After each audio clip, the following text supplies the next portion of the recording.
अस्सलातु वस्सलामु अलैका या रसूल अल्लाह। अस्सलातु वस्सलामु अलैका या नबी अल्लाह। अस्सलातु वस्सलामु अलैका या हबीब अल्लाह।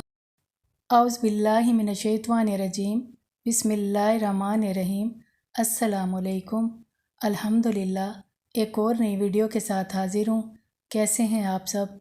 मेरी दुआ है कि अल्लाह ताला आप सबको हमेशा यूं ही खुशो खुरम रखे, आमीन। नमाज हर मुसलमान पर फ़र्ज़ है, इसलिए ख़ुद को 5 वक्त की नमाज का आदी बनाइए। ज़बान पर हर वक्त इस्तग़फ़ार और दरूद शरीफ का विर्द जारी रखा कीजिए। आइए हम सब मिलकर भी दरूद शरीफ पढ़ लेते हैं।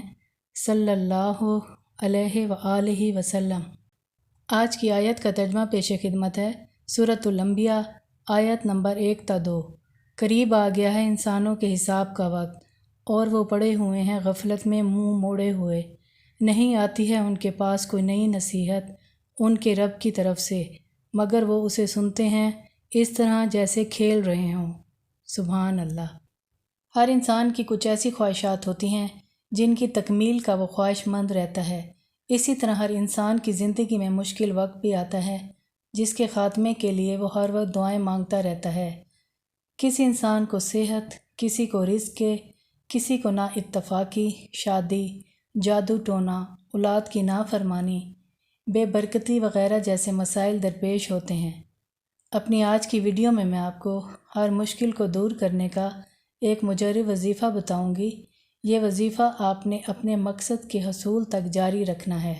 वजीफ़ा ये है, आपने फ़जर की नमाज के बाद से लेकर मग़रिब की नमाज से पहले तक बावज़ू होकर किसी भी वक्त 313 मरतबा सूरत फ़ातिहा पढ़कर अल्लाह ताला के हजूर गिड़गिड़ा कर अपनी मुश्किल के हल होने की दुआ मांगनी है। इंशाअल्लाह ताला बहुत जल्द आपकी मुश्किल दूर हो जाएगी। याद रहे, ये अमल आपने रोज़ाना अपने मकसद के हसूल तक जारी रखना है। अल्लाह ताला हम सब की जायज़ ख्वाहिशात पूरी फरमाए, आमीन। आज के लिए इतना ही। इंशाअल्लाह ताला एक और नई वीडियो के साथ दोबारा हाजिर खिदमत होंगी। अब इजाज़त चाहूँगी। अल्लाह ताला हम सब का हामी और नासिर हो। अल्लाह हाफिज़।